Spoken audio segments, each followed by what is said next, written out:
Hello, everyone. I'm Everton de Oliveira, Professor Agua from the Groundwater Project, and I'm pleased to bring to you another great book for a great author as well. That's very interesting.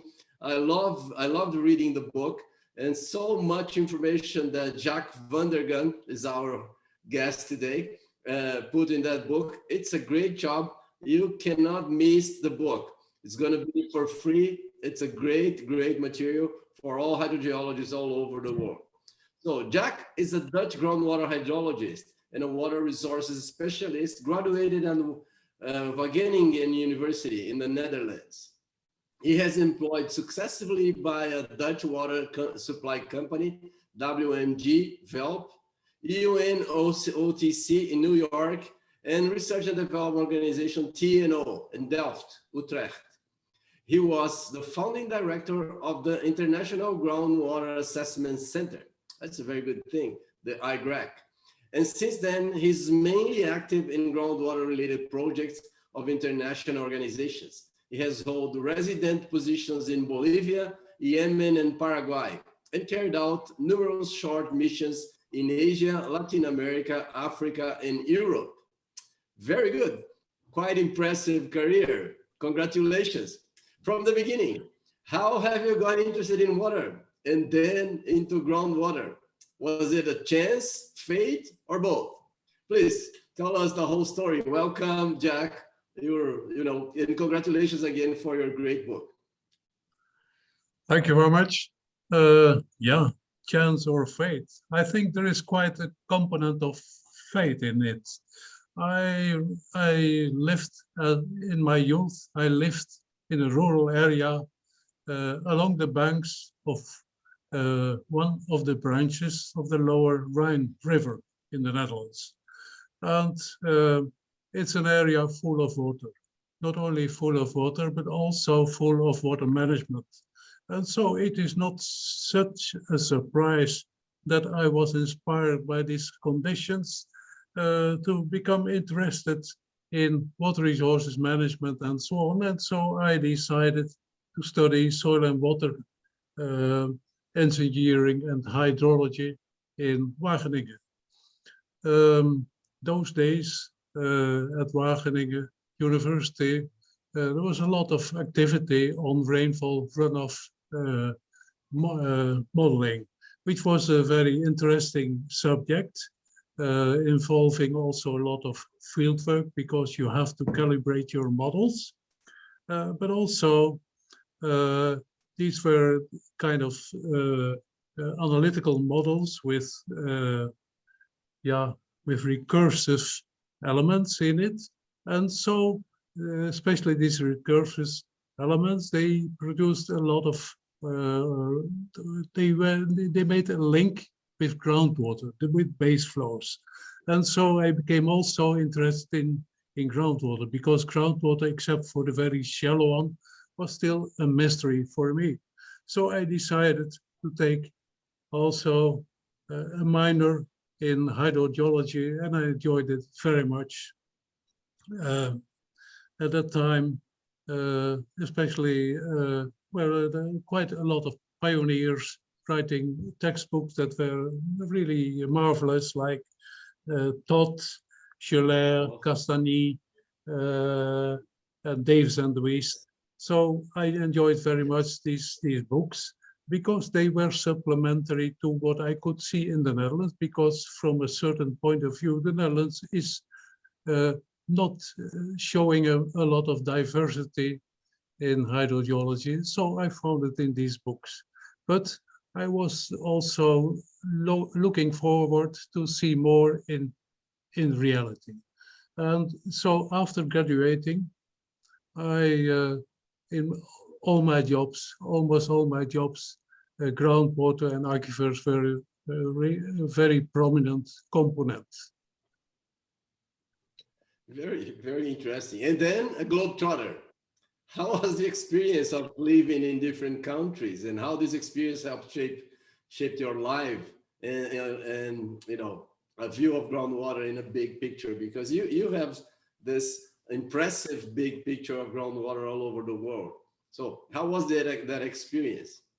And I can tell you, I'm a bit jealous because I'm always jealous of people that can, live abroad and can go to different places. Congratulations for that. Mhm.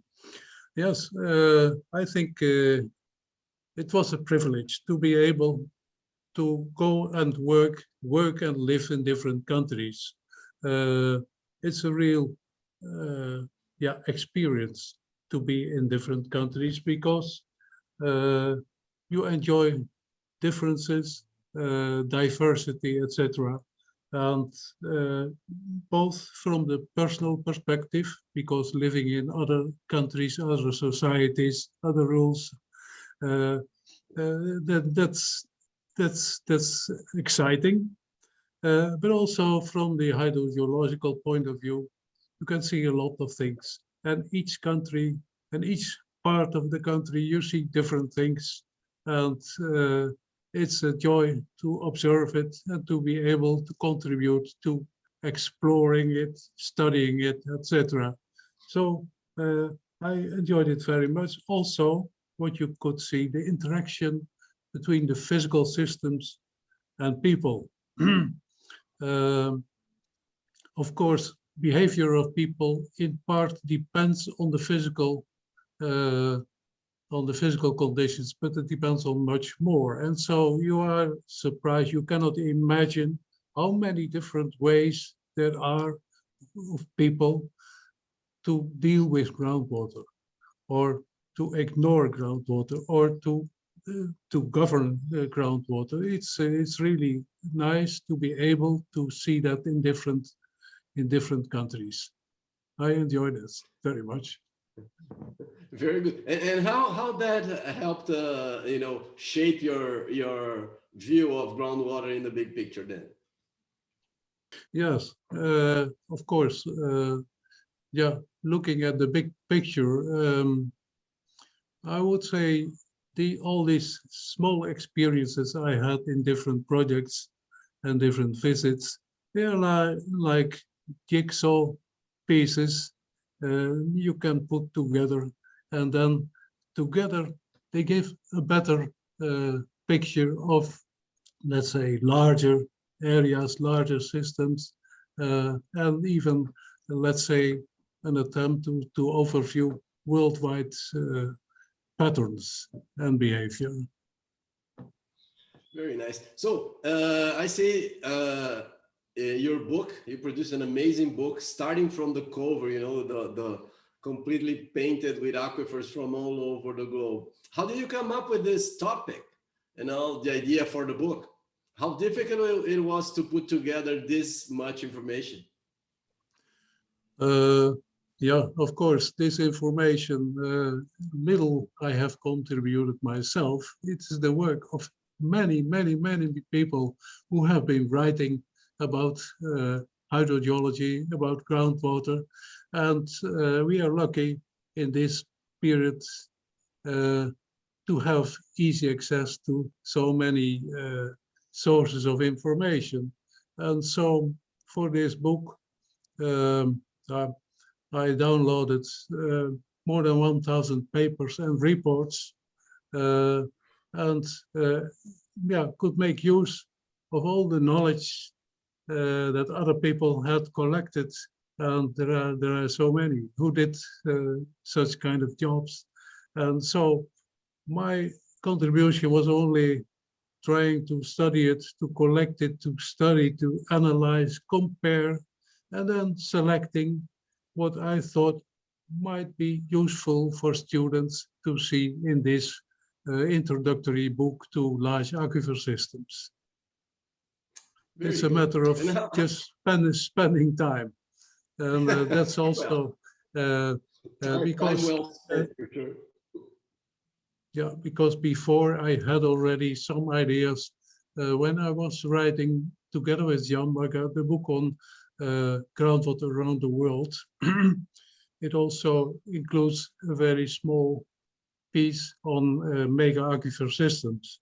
And then I was thinking, yes, it would be nice to write a publication on that, or even a book. But of course, no time at that moment, because otherwise that other book never would have appeared. But fortunately, about 2 years ago, John Sherry contacted me and asked me whether I would be willing to write a book on large aquifer systems in the world. And so this was really a coincidence, because it was matching my desire that I had already for some years ago. Well, that's lucky us, because Yes. then you produce a very nice book. So you mentioned mega aquifers. What are the differences of large aquifers, aquifer systems, mega aquifers? How is your book organized? Yeah, that's a gradual, of course, a very subjective subdivision. But if you look at aquifers, then you have the feeling some of them are very small, some of them are very large. But what is the criterion? You can think about a lot of different criteria. And perhaps the most useful ones are not the easiest one to apply. So in this book, I adopted something very simple. I thought the size of aquifers depends on the horizontal extent and the total thickness of an aquifer system. And so I proposed a very provisional subdivision for the purpose of this book, to make a distinction between small aquifers, large aquifers, very large aquifers, mega aquifers. And so the mega aquifers, which are the main subject of the book, they run from roughly 50,000 square kilometers in the horizontal area until more than 3,000 square kilometers. So that's very huge ones. And of course, these should, as a second criterion, they should be quite deep as well, because a large aquifer of only a few meters thick doesn't mean so much. Yes, that's true. Amazing. So is it possible to classify these aquifers according to water quality as well? I think it is much more difficult because most water quality parameters, they vary quite quickly at small distances. So this book is lumping for entire aquifer systems. And so lumping a variety of different qualities that are very different from each other and take some average is not very meaningful, except perhaps if large part of a large aquifer system is saline due to especially geological factors, then there is some kind of classification possible. But in my book, I did not emphasize this very much. I mentioned it just. Yes, yes, very good. So the hydrological regime of mega aquifer is divided into recharge, abstraction, and dynamics. Could you briefly tell us why and the importance of each of these subdivisions? Yeah, let's say the regime. In this book, I interpret it as being the hydrological regime. And so you must look at the key hydrological parameters that are in play: recharge, discharge, and storage. And yeah, the regime includes variation of each of these different components, and especially also it focuses on the regime of storage, because that is for practical purposes very important for to monitor carefully what happens with storage. Are we having long time declines or other undesired changes? So yeah, so that's the importance of it. Of course, the importance of the single components, especially abstraction, which is one of the parts of the discharge. The abstraction, it serves purposes, human purposes, drinking water, irrigation, industrial water use, etc. And so it is very useful for human society. And so, yeah. Yeah, that's very good. So what are the benefits and side effects of intensive abstraction of groundwater? Because we've seen this in many parts of the world, and aquifers are being depleted here and there. So what are the benefits and side effects? Yeah, the benefits, of course, are let's say, the quantities of water developed and used. And you see in all areas where a lot of people and a lot of agriculture is present, you see people try to pump as much groundwater as possible for their benefit, to get good water supplies for the domestic water supply, but also to grow crops, to serve their industries, etc. And usually, especially in areas where water resources are scarcely recharged, you see very quickly a tendency of overexploitation, a reduction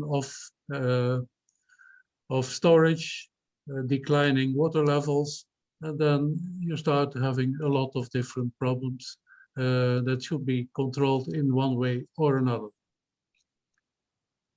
Yes, from your experience, can we manage all that? Because some aquifers I see that are, out of control from my experience, but I don't have your experience.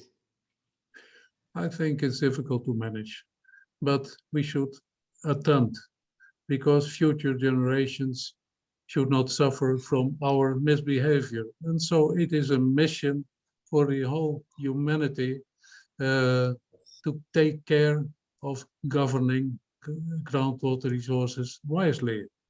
And when I come to this point, one component of it, in addition to many other difficulties, is the knowledge of the groundwater systems.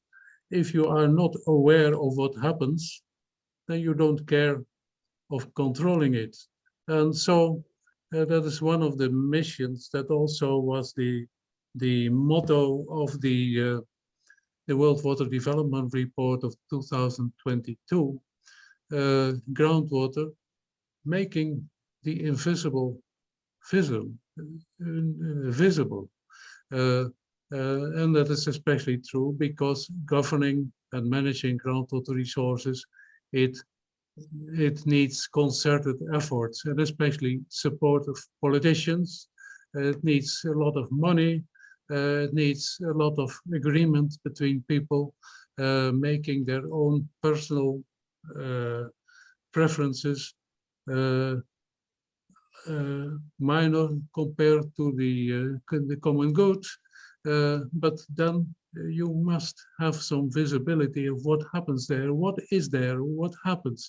And so that's also one of the purposes of this book, make some part of our groundwater systems around the world, not only in very vague, abstract numbers, etc., but make it as visible as possible for as many people as possible.